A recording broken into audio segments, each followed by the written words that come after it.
ಹೊಸ ವರ್ಷಕ್ಕೆ ಪೊಲೀಸ್ ಇಲಾಖೆ ಟಫ್ ರೂಲ್ಸ್ಗೆ ಹೋಟೆಲ್ ಉದ್ಯಮಿಗಳು ಆಕ್ರೋಶ ಹೊರಹಾಕಿದ್ದಾರೆ. ಮಧ್ಯರಾತ್ರಿ 1 ಗಂಟೆಗೆ ಹೋಟೆಲ್ ಬಂದ್ಗೆ ಸೂಚನೆ ನೀಡಲಾಗಿದೆ.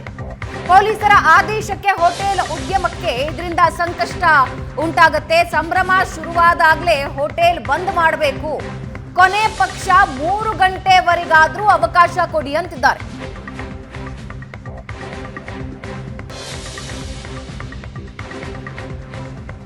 ಏಷ್ಯಾನೆಟ್ ಸುವರ್ಣ ನ್ಯೂಸ್ಗೆ ಹೋಟೆಲ್ ಮಾಲೀಕರು ಮಾತಾಡಿದ್ದಾರೆ. ಈ ಮೂಲಕ ಮನವಿ ಮಾಡಿಕೊಂಡಿದ್ದಾರೆ. ಬೆಂಗಳೂರು ಹೋಟೆಲ್ ಮಾಲೀಕರ ಸಂಘ ಆಕ್ರೋಶ ಹೊರಹಾಕಿದೆ. ಪೊಲೀಸ್ ಆಯುಕ್ತರಿಗೆ ಮನವಿ ಕೊಡೋದಕ್ಕೆ ನಿರ್ಧರಿಸಿದ್ದಾರೆ. ಸರ್ಕಾರ ಇವತ್ತು ಪೊಲೀಸ್ ಇಲಾಖೆಯಿಂದ 12 ಗಂಟೆಯಿಂದ 1 ಗಂಟೆ ಒಳಗೆ ಎಲ್ಲ ಹೋಟೆಲ್ಗಳನ್ನು ಮುಚ್ಚಬೇಕು ಅಂತೇಳಿ ಒಂದು ಅಂದರೆ ಕ್ಲೋಸ್ ಮಾಡಬೇಕು ಅನ್ನೋ ಒಂದು ಇದು ಮಾಡಿದ್ದಾರೆ ಕಟ್ಟುನಿಟ್ಟಾಗಿ. ಬಟ್ ಈಗಾಗಲೇ ನಾವು ಹಲವಾರು ಹೋಟೆಲ್ಗಳಲ್ಲೂ ಪಾಸ್ ಹಂಚಿಕೆ ಮಾಡಿದ್ದಾರೆ ಮತ್ತು ಕೆಲವೊಂದು ರೂಮ್ಗಳೆಲ್ಲ ಬುಕ್ ಆಗಿದೆ. ಈ ಸತಿ ಹೆಚ್ಚಿನ ಒಂದು ರೆಸ್ಪಾನ್ಸ್ ಇದೆ. ಈ ಟೂರಿಸ್ಟ್ ಪ್ಲೇಸಲ್ಲಿ ಆಗಿರ್ಬೋದು ಅಥವಾ ಬೆಂಗಳೂರು ಸಿಟಿಯಲ್ಲಿ ಹೆಚ್ಚಿನ ಒಂದು ಪಾಸು ವಿತರಣೆ ಮಾಡಿದ್ದಾರೆ. ಸಾಮಾನ್ಯವಾಗಿ ಹೊಸ ವರ್ಷ ಆಚರಣೆಯಿಂದ 12 ಗಂಟೆಗೆ ಬರ್ತಾರೆ.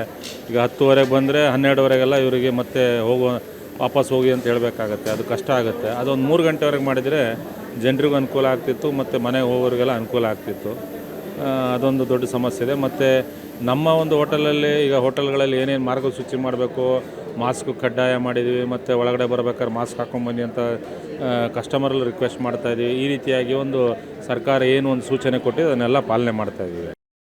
ನೀವು ಪೋಷಕರಾಗಲು ಕಾಯುತ್ತಿದ್ದೀರಾ? ಚಿಂತಿಸದಿರಿ. ಓಯಾಸಿಸ್ ಫರ್ಟಿಲಿಟಿ 90,000 ದಂಪತಿಗಳ ಜೀವನದಲ್ಲಿ ಸಂತೋಷವನ್ನು ತಂದಿದೆ. 7825893601ಗೆ ಕರೆ ಮಾಡಿ. ಅತ್ಯದ್ಭುತ ರಿಯಾಯಿತಿ ಪಡೆಯಿರಿ ಹಾಗೂ ಎಲ್ಲರಿಗೂ ಗುಡ್ ನ್ಯೂಸ್ ಕೊಡಿ.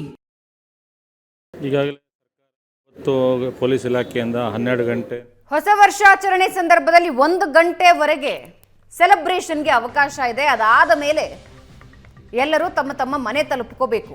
ಪೊಲೀಸ್ ಇಲಾಖೆಯ ಕಟ್ಟುನಿಟ್ಟಿನ ಆದೇಶ ಇದು. ಆದರೆ ಇದಕ್ಕೆ ಹೋಟೆಲ್ ಮಾಲೀಕರು ಆಕ್ರೋಶ ಹೊರಹಾಕ್ತಾ ಇದ್ದಾರೆ. ನ್ಯೂ ಇಯರ್ ಸೆಲೆಬ್ರೇಷನ್ ಶುರು ಆಗೋದೇ 12ರ ನಂತರ. 1 ಗಂಟೆಗೆಲ್ಲ ಕ್ಲೋಸ್ ಮಾಡಬೇಕು ಅಂದ್ರೆ ಹೆಂಗೆ? ಇದರಿಂದಾಗಿ ಹೋಟೆಲ್ ಉದ್ಯಮಕ್ಕೆ ನಷ್ಟ ಉಂಟಾಗುತ್ತೆ. ಹಾಗಾಗಿ ಕನಿಷ್ಠ ಪಕ್ಷ 3 ಗಂಟೆವರೆಗಾದ್ರೂ ಅವಕಾಶ ಕೊಡಿ ಅಂತ ಹೋಟೆಲ್ ಮಾಲೀಕರು ಆಗ್ರಹಿಸ್ತಾ ಇದ್ದಾರೆ.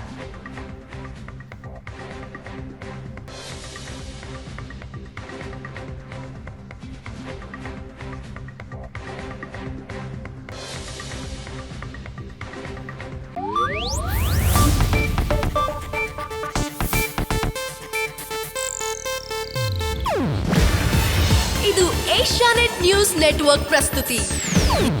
ನೀವು ನೋಡ್ತಿದ್ದೀರಾ ಏಷ್ಯಾನೆಟ್ ಸುವರ್ಣ ನ್ಯೂಸ್.